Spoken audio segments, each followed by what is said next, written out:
Welcome to PUJAR tutorial class. Knowledge is beautiful power of education. Education is a power of knowledge. Knowledge is a blossom of bloom in the educational field. It ever for yours. Don't never miss it.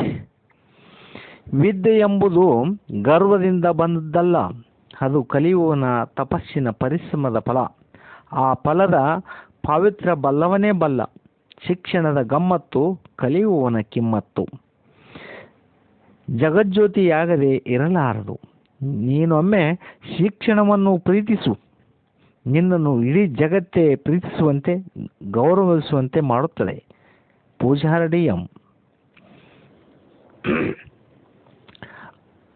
Pujar tutorial ಕ್ಲಾಸ್ಗೆ ತಮ್ಮೆಲ್ಲರನ್ನು ಸ್ವಾಗತಿಸುತ್ತಾ, English ಗ್ರಾಮರಿನ simple past ಟೆನ್ಸ್ನಲ್ಲಿ ನಾವು ಈ ದಿನ WH questions with interrogative sentence ಅಧ್ಯಯನ ಮಾಡಬೇಕಾಗಿದೆ. So it's helpful to speaking, learning and basic knowledge for you.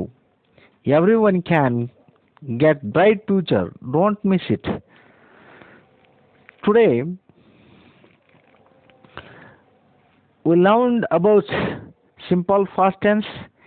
A verb with refer to an action was completed in the past is said to be in the simple past tense. It is also classified into 4 sentences. They are assertive sentence, negative sentence, interrogative sentence, WH questions with interrogative sentence. So, hello my dear learners, we have completed interrogative sentence in the last class. Now we can start with WH questions with interrogative sentences.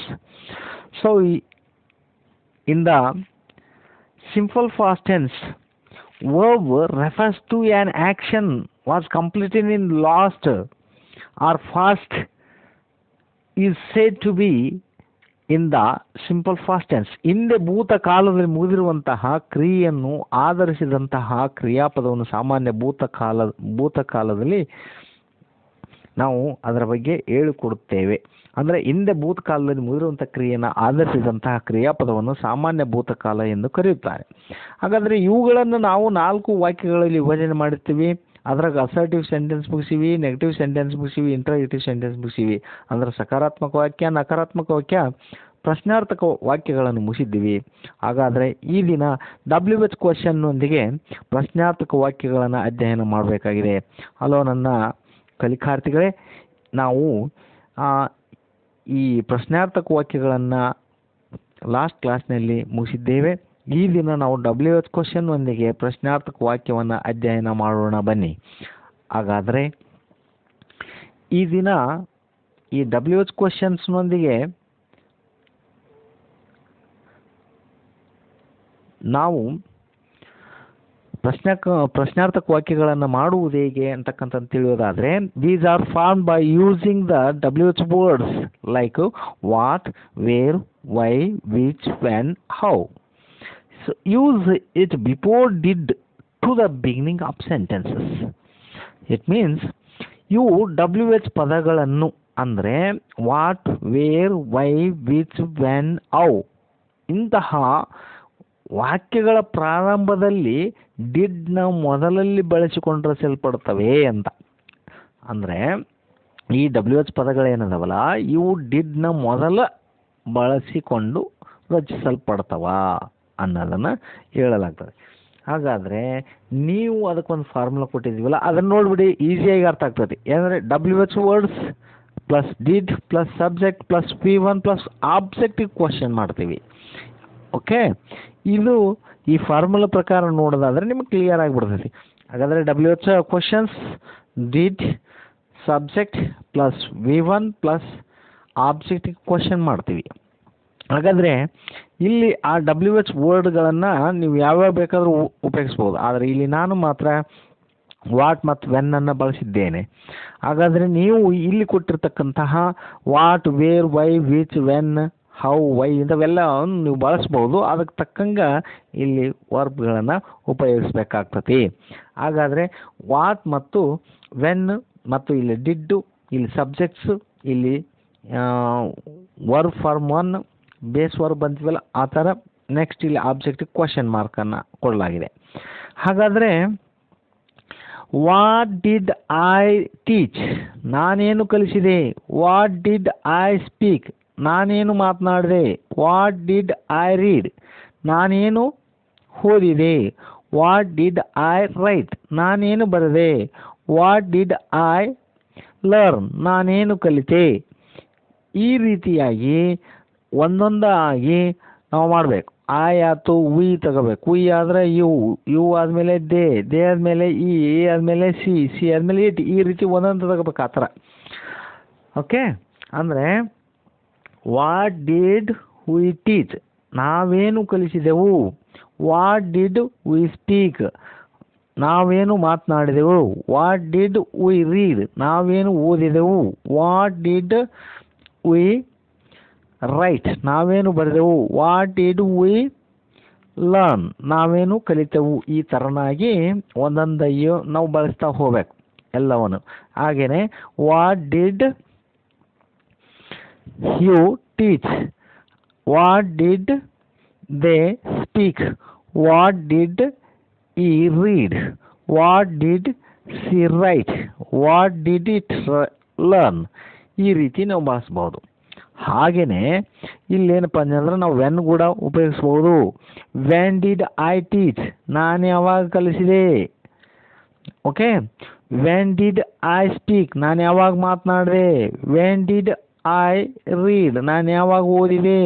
When did I right, ನಾನು ಯಾವಾಗ ಬರೆದೆ. When did I learn, ನಾನು ಯಾವಾಗ ಕಲಿತೆ. ಈ ಥರನಾಗಿ ಪ್ರತಿಯೊಂದನ್ನು ಮಾಡಬಹುದು. ಓಕೆ, ನಾನು ಇಲ್ಲಿ ಅವುಗಳನ್ನೇ ನಿಮಗೆ ಮತ್ತೆ ತೋರಿಸಿದ್ದೀನಿ ಈ ಚಾರ್ಟ್ ಪ್ರಕಾರ. ವಾಟ್ ಡಿಡ್ ಐ ಟೀಚ್, ನಾನೇನು ಕಲಿಸಿದೆ. ವಾಟ್ ಡಿಡ್ ಐ ಸ್ಪೀಕ್, ನಾನೇನು ಮಾತನಾಡಿದೆ. ವಾಟ್ ಡಿಡ್ ಐ ರೈಟ್, ನಾನೇನು ಬರೆದೆ. ವಾಟ್ ಡಿಡ್ ಐ ರೀಡ್, ನಾನೇನು ಓದಿದೆ. ವಾಟ್ ಡಿಡ್ ಐ ಲರ್ನ್, ನಾನೇನು ಕಲಿತೆ. ಆ ಥರ ಅದಕ್ಕೆ ವೆನ್ ಕೂಡ ಉಪಯೋಗಿಸು. ವ್ಯಾನ್ ಡಿಡ್ ಯು ಟೀಚ್, ನೀನು ಯಾವಾಗ ಕಲಿಸಿದೆ. ವ್ಯಾನ್ ಡಿಡ್ ಯು ಸ್ಪೀಕ್, ನೀನು ಯಾವಾಗ ಮಾತನಾಡಿದೆ. ವ್ಯಾನ್ ಡಿಡ್ ಯು ರೈಟ್, ನೀನು ಯಾವಾಗ ಬರೆದೆ. ವ್ಯಾನ್ ಡಿಡ್ ಯು ರೀಡ್, ನೀನು ಯಾವಾಗ ಓದಿದೆ. ವ್ಯಾನ್ ಡಿಡ್ ಯು ಲರ್ನ್, ನೀನು ಯಾವಾಗ ಕಲಿತೆ ಅಂತಕ್ಕಂಥದ್ದು. ಈ ರೀತಿಯಾಗಿ ನೀವೇನಪ್ಪ ಅಂತಂದರೆ ಇಲ್ಲಿ ಕೊಟ್ಟಿರ್ತಕ್ಕಂತಹ ಐ, ವಿ, ಯು, ದೇ, ಈ, ಸಿ, ಇಟ್ ಪ್ರತಿಯೊಂದನ್ನು ಬೇರೆ ಬೇರೆಯಾಗಿ ಈ ರೀತಿ ಒಂದೊಂದು ಐಗೆ ಹೆಂಗೆ ಮಾಡಿದ್ನೋ, ಇವ್ಗೆ ಯಾವ ಥರ ಮಾಡಿದ್ನೋ ಆ ಥರ ಇಲ್ಲಿ ವಾಟ್ಗೆ ಮತ್ತು ವೆನ್ಗೆ ಸಪ್ರೇಟಾಗಿ ಮಾಡಿ ಪ್ರಾಕ್ಟೀಸ್ ಮಾಡಿದ್ರೆ ಈಸಿ ಆಗ್ತದೆ.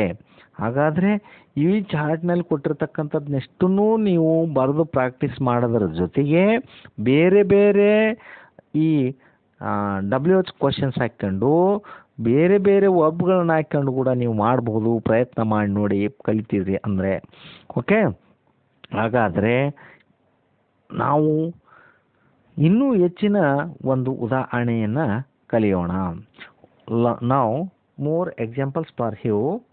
What did I teach, ನಾನು ಏನು ಕಲಿಸಿದೆನು. What did you speak, ನೀನು ಏನು ಮಾತನಾಡಿದೆ. What did she write, ಅವಳು ಏನು ಬರೆದಳು. What did they read, ಅವರು ಏನು ಓದಿದರು. When did she meet you, ಅವಳು ನಿನಗೆ ಯಾವಾಗ ಭೇಟಿಯಾಗಿದ್ದಳು. When did they say about it, ಅವರು ಅದರ ಬಗ್ಗೆ ಏನು ಹೇಳಿದರು. Where did he see you, ಅವನು ನಿನ್ನನ್ನು ಎಲ್ಲಿ ನೋಡಿದನು. Where did it rain heavily, ಭಾರಿ ಮಳೆಯು ಎಲ್ಲಿ ಆಯಿತು. Who did teach English, ಇಂಗ್ಲಿಷನ್ನು ಯಾರು ಕಲಿಸಿದರು. When did you call him for your lunch, ನೀನು ಅವನನ್ನು ಯಾವಾಗ ಊಟಕ್ಕೆ ಕರೆದೆ. Where did she ask him to come, ಅವಳು ಅವನನ್ನು ಎಲ್ಲಿಗೆ ಬರಲು ಕೇಳಿದಳು. Why did not borrow anything to me, ನನ್ನಿಂದ ಏನನ್ನೂ ಸಾಲವಾಗಿ ಏಕೆ ಪಡೆಯಲಿಲ್ಲ. How did you know him, ನಿನಗೆ ಅವನೇಗೆ ಗೊತ್ತು. ಈ ರೀತಿಯಾಗಿ ನಾವು ಏನು ಮಾಡ್ಬೋದಪ್ಪ ಅಂತಂದ್ರೆ ವಾಕ್ಯಗಳನ್ನು ಹೆಚ್ಚೆಚ್ಚು ಬಳಸ್ರಿ. ನಾನು ನಿಮಗೋಸ್ಕರ ಇಲ್ಲಿ ಒಂದು 10 ಕೊಟ್ಟಿದ್ದೀನಿ. ಅದೇ ಥರ ಇನ್ನೂ ಹೆಚ್ಚಿನವನ್ನು ಬಳಸ್ರಿ. ಅವುಗಳನ್ನು ಕನ್ನಡಕ್ಕೆ ಟ್ರಾನ್ಸ್ಲೇಷನ್ ಮಾಡಿರಿ. ಅದ್ರ ಜೊತೆಗೆ ಇಲ್ಲಿ ನೀವು ಒಂದನ್ನು ಅರ್ಥ ಮಾಡ್ಕೋಬೇಕು. ಇಲ್ಲಿ ಏನಪ್ಪ ಅಂದರೆ ವೇರ್ ಡಿಡ್ ಈ ಸಿ ನೋಡಿ, where did he see you ಅಂದರೆ ಸಿ ಅನ್ ಸಾ ಬರ್ಬೇಕಿತ್ತಲ್ಲ ಇಲ್ಲಿ ಅನ್ಕೊಬೇಡ್ರಿ. ಯಾಕಂದರೆ ಇಲ್ಲಿ ಡಿಡ್ ಬಳಸ್ತಾ ಇದ್ದೀವಿ ನಾವು. ಅದು ಸಿಂಪಲ್ ಫಾಸ್ಟ್ ಟೆನ್ಸ್ನಲ್ಲಿ ಡಿಡ್ ಯಾವಾಗ ಬಳಕೆ ಮಾಡಿದ್ವಿ ಅಂದಾಗ ಆವಾಗ ನಾವು ಬೇರ್ ವರ್ಬ್ ಏನಿರ್ತೈತೋ ಅದನ್ನೇ ಬರಿಬೇಕು. ಅಂದರೆ V1 ಫಾರ್ಮ್ನಲ್ಲೇ ಅದನ್ನ ಬರಿಬೇಕು ಅಂತಕ್ಕಂಥದ್ದು. ಅದೇ ಥರನಾಗಿ ಎಲ್ಲವನ್ನು ಹಾಗೆ ಇರ್ತವೆ. ಅದೇ ರೀತಿ ನೀವು ಎಲ್ಲವನ್ನು ಹೆಚ್ಚು ಏನು ಮಾಡ್ತೀರಿ ಅಂತಂದರೆ ಪ್ರಾಕ್ಟೀಸ್ ಮಾಡಿರಿ. ಇಂದಿನ ಎಲ್ಲ ವೀಡಿಯೋಗಳನ್ನು ನೀವು ಕೂಡ ಏನು ಮಾಡ್ತೀರಿ ಅಂತಂದರೆ ಏನನ್ನು ಗೊತ್ತಾಗಿಲ್ಲ ಅಂದರೆ ಹಿಂದಿನ ವೀಡಿಯೋಗಳನ್ನು ಲಿಂಕನ್ನು ಇದ್ರಲ್ಲಿ ಹಾಕಿರ್ತೀವಿ, ಅವುಗಳನ್ನು ಬಳಸಿ ಹಿಂದಿನ ವೀಡಿಯೋಗಳನ್ನು ನೋಡಿರಿ. ಮತ್ತು ಇದು ಗೊತ್ತಾಗಿಲ್ಲ ಅಂದರೆ ಪಾಸ್ ಮಾಡಿರಿ, ನೋಡಿರಿ, ಓದಿರಿ, ತಿಳ್ಕೊಳ್ರಿ. ನಾನು ಚಾರ್ಟ್ ಕೊಟ್ಟೀನಿ, ಫಾರ್ಮುಲಾ ಕೊಟ್ಟೀನಿ. ಓಕೆ, ಇದನ್ನೆಲ್ಲ ನೀವು ಪ್ರಾಕ್ಟೀಸ್ ಮಾಡಿದ್ರೆ ನಿಮಗೆ ಇಂಗ್ಲೀಷು ಭಾಳ ಈಸಿ ಆಗ್ತದೆ. ಅದರ ಉಪಯೋಗ ನಿಮ್ಗೆ ಆಗಲಿ ಅಂತ ಹೇಳ್ತಾ, ಹಾಗಾದರೆ ನಿಮಗೆ ಈ ವಿಡಿಯೋ ಇಷ್ಟವಾಗಿದೆ ಅಂದ್ಕೊಳ್ತೀನಿ. ಇಷ್ಟವಾಗಿದ್ದರೆ ಲೈಕ್ ಬಟನ್ ಮೇಲೆ ಕ್ಲಿಕ್ ಮಾಡಿ ಮತ್ತು ಇತರರ ಅನುಕೂಲಕ್ಕಾಗಿ ಶೇರ್ ಮಾಡೋದು ಮರಿಬೇಡ್ರಪ್ಪ. ಮತ್ತು ನಿಮ್ಮ ಅನಿಸಿಕೆ ಅಭಿಪ್ರಾಯಗಳನ್ನು ನನ್ನ ಈ ವಿಡಿಯೋದ ಕೆಳಗಡೆ ಕಮೆಂಟ್ ಬಾಕ್ಸ್ ಇದೆಯಲ್ಲ, ಆ ಕಮೆಂಟ್ ಬಾಕ್ಸ್ನಲ್ಲಿ ಕಮೆಂಟ್ ಮಾಡೋದನ್ನು ಮರಿಬೇಡ್ರಿ. ಹಾಗಾದರೆ ನಾನು ಮಾಡಿದ ಇಂಗ್ಲೀಷ್ ಗ್ರಾಮರ್ನ ಮುಂದಿನ ವಿಡಿಯೋಗಳಿಗಾಗಿ ತಪ್ಪದೆ ಸಬ್ಸ್ಕ್ರೈಬರ್ ಆಗಿ. ಈ ಸಬ್ಸ್ಕ್ರೈಬ್ ಅಂತಿರ್ತದಲ್ಲ ಅದ್ರ ಮೇಲೆ ಹಿಂಗೆ ಕ್ಲಿಕ್ ಮಾಡಿಬಿಡ್ರಿ. ಈ ರೀತಿ ಬೆಲ್ ಐಕಾನ್ ಕಾಣಿಸ್ಕೊಳ್ತೈತೆ, ಅದ್ರ ಮೇಲೆ ಹಿಂಗೆ ಕ್ಲಿಕ್ ಮಾಡಿಬಿಡ್ರಿ. ನಿಮ್ಗೆ ಏನಾಗ್ತೈತೆ ಅಂದರೆ ನಾನು ಮಾಡಿದ ಎಲ್ಲ ವೀಡಿಯೋಗಳು ತಪ್ಪದೆ ನಿಮಗೆ ಬಂದು ಸೇರ್ತವೆ. ಗೊತ್ತಾಗ್ತದೆಯಲ್ಲ? ಹಾಗಾದರೆ ಎಲ್ಲ ವೀಡಿಯೋಗಳು ನಿಮಗೇನಪ್ಪ ಅಂತಂದರೆ ಶೇರ್ ಆಗಬೇಕು, ಅವನ್ನ ಇತರರಿಗೆಲ್ಲ ಹಂಚಬೇಕು, ಅವು ನಿಮಗೆ ದೊರಿಬೇಕು. ಹಾಗಾದರೆ ಹಿಂದಿನ ವೀಡಿಯೋಗಳೆಲ್ಲ ನಿಮಗೆ ಸಿಗಬೇಕು ಅನ್ನೋದಾದರೆ ನೀವು ಆಲ್ಮೋಸ್ಟ್ ಆಲ್ ಏನು ಮಾಡ್ತೀರಿ ಅಂದರೆ ಈ ವಿಡಿಯೋದ ಕೆಳಗಡೆಗೆ ಡಿಸ್ಕ್ರಿಪ್ಷನ್ ಬಾಕ್ಸ್ನಲ್ಲಿ ಲಿಂಕ್ ಹಾಕಿರ್ತೀನಿ, ಅದನ್ನ ಬಳಸಿ ನೀವು ವಿಡಿಯೋಗಳನ್ನ ನೋಡ್ರಿ. ಹಾಗಾದರೆ ನೀವು ಹೊಸಬರಾಗಿದ್ದಂದರೆ ಏನು ತಪ್ಪದೆ ಸಬ್ಸ್ಕ್ರೈಬರ್ ಆಗಿ. ಮತ್ತು ಹಳಬರಾಗಿದ್ದಂದರೆ ಕಾಮೆಂಟ್ ಮಾಡೋದನ್ನು ಮರಿಬೇಡ್ರಿ. ಯಾಕಂದರೆ ಇದು ಎಲ್ಲರಿಗೂ ಯೂಸ್ ಆಗ್ತೈತಿ. ನಿಮ್ಮ ಸಹೋದರರು, ಬಂಧು ಮಿತ್ರರು ಮತ್ತಿತರರಿಗೆ ಎಲ್ಲರಿಗೂ ಏನಪ್ಪ ಅಂತಂದರೆ ನೀವು ಇದನ್ನು ಏನು ಮಾಡ್ತೀರಿ, ಶೇರ್ ಮಾಡಿರಿ, ಅವ್ರಿಗೂ ಕೂಡ ಉಪಯೋಗ ಆಗಲಿ.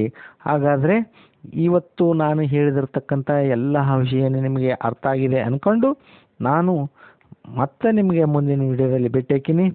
ಅಲ್ಲಿವರೆಗೂ ಈ ಪೂಜಾರನ ನಮಸ್ಕಾರಗಳು. ಓಕೆ, ಧನ್ಯವಾದಗಳು. See you soon.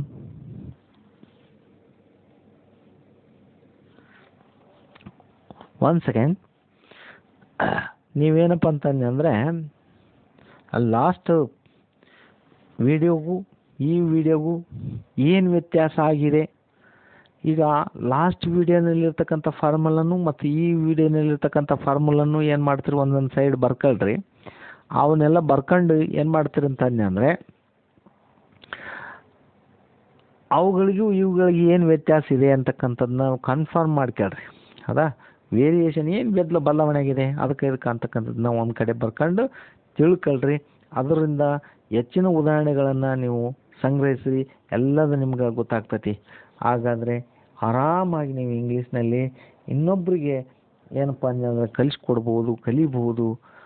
ಇದಕ್ಕೆ ವಯಸ್ಸಿನ ಅಂತರ ಇಲ್ಲ, ವಯಸ್ಸಿನ ಭೇದ ಇಲ್ಲ. ಸಣ್ಣ ಮಕ್ಕಳಿಂದ ಹಿಡಿದು ನಿಮ್ಗೆ ಯಾವ ವಯಸ್ಸಿನವ್ರು ಬೇಕಾದರೂ ಕೂಡ ಈ ವಿಡಿಯೋ ನೋಡ್ಬೋದು. ಅವರಿಗೆ ತುಂಬ ಅನುಕೂಲ ಆಗಲಿ ಅಂಥೇಳಿ ನಾನು ಈ ವಿಡಿಯೋಗಳನ್ನು ಮಾಡ್ತಾಯಿದ್ದೀನಿ. ಅವುಗಳು ನಿಮಗೆಲ್ಲರಿಗೂ ಅನುಕೂಲ ಆಗಲಿ, ಎಲ್ಲ ವಿದ್ಯಾರ್ಥಿಗಳಿಗೂ ಮತ್ತು ನನ್ನ ಕಲಿಕಾರ್ಥಿಗಳಿಗೂ ನನ್ನ ಧನ್ಯವಾದಗಳು. ಪುನಃ ಮುಂದಿನ ವಿಡಿಯೋದಲ್ಲಿ ಭೇಟಿಯಾಗೋಣ. ಅಲ್ಲಿವರೆಗೂ ಈ ಪೂಜಾರ ನಮಸ್ಕಾರ. See you soon. ಬಾಯ್.